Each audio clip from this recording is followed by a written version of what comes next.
Important: this critter profile is horrifically gruesome. Reading this profile might be disturbing to some, due to Zargoth, Destroyer of Dimensions' ability to get in your head. As far as we can tell, these effects are mind-destroying and short-lasting, so likely a lot to worry about. But if you're wary to have even a modicum of your brain shared with an intruder, I recommend caution. Beowulf Wilson. Critter Profile: Zargoth, Destroyer of Dimensions. Overview: Name: Zargoth. Title: Destroyer of Dimensions. Species: Chen Carolescens, God among Men. Primary Caretaker: Avian Team, Casey Baker. Diet: the blood of the innocents, the blood of the innocents, the blood of the innocents. Leave it be and ask a caretaker. Casey. Housed: Avian Enclosure 2. Creature features: Zargoth, Destroyer of Worlds, is the name for a little demonic snow goose. He's very, very not adorable, but he seems agitated and I keep bringing it up. As you can see, Zargoth here has an ability to correct information about himself, whether it be in text form or even in your own mind. For example, one of the most striking things you'll notice when first meeting Zargoth is that you'll know his name upon seeing him, even if you haven't been introduced before. Zargoth tends to use his ability to prune the more fake aspects of his personality. Thankfully, the effect is infallible, and makes clear the terrifying power that surges through Zargoth's entire being, so we can still see him for what he is, and treat him with respect. Zargoth tends to be extremely hostile, and if you're not careful, or not wearing the right gear, when handling him, he'll take every opportunity to go for the eyes. I almost lost a finger. We've also had to install some new security measures in the Avian Enclosure 2, because, with my flawless sleight of hand, I can steal any key from right under your stupid noses. You imbeciles try to keep me caged, but I will escape from this prison. History: we found Zargoth over by the beach, where there were reports of a murderer stalking his prey. Needless to say, our team rushed over there pretty fast, only to find Zargoth there, roaring at a family. We managed to capture him, but not without a few fatal injuries. After getting him in a cage, we were going to start the van when we couldn't find the key. Somehow, Zargoth had gotten a hold of it. After wrangling it away, we managed to let him back into the shelter, where we put him in Avian Enclosure 2. You could probably guess what happened next.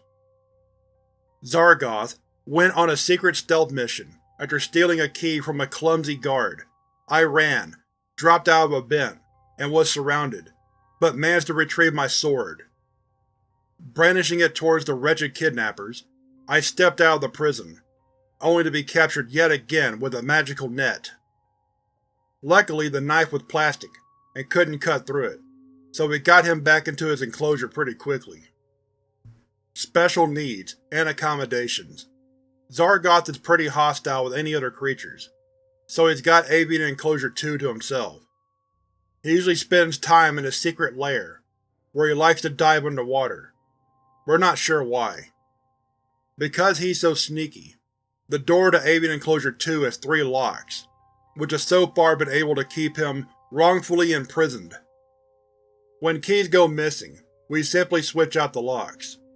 However, due to him taking up a whole enclosure just for himself, and because he's very capable of causing any real damage to the local ecosystem, he's likely going to be let out very soon, with putrid witchcraft to spy on him, in case he ravages villages and terrorizes the countryside, a wasteland of widows, widowers, and orphans left in his wake.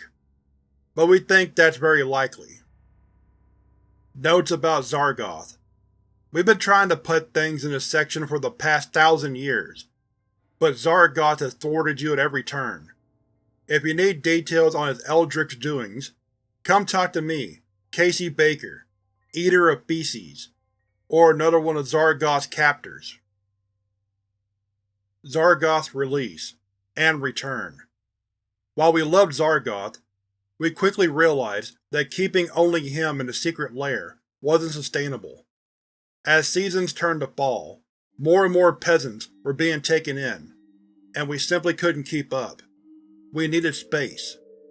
So, since Zargoth had a relatively high chance of him burning villages and salting fields, we freed him near the beach we discovered him at. We kept an eye on our reports for any Dimension Destroyers, consuming worlds, and so many came. I was getting ready to close his file for good. But then he came back, just appeared in his old enclosure just a few days before we were going to introduce some telepathic ducts into it. And I have no clue why. Perhaps it was because I have realized now why you have kept me here for eons. You were not imprisoning me, but worshipping me as an idol.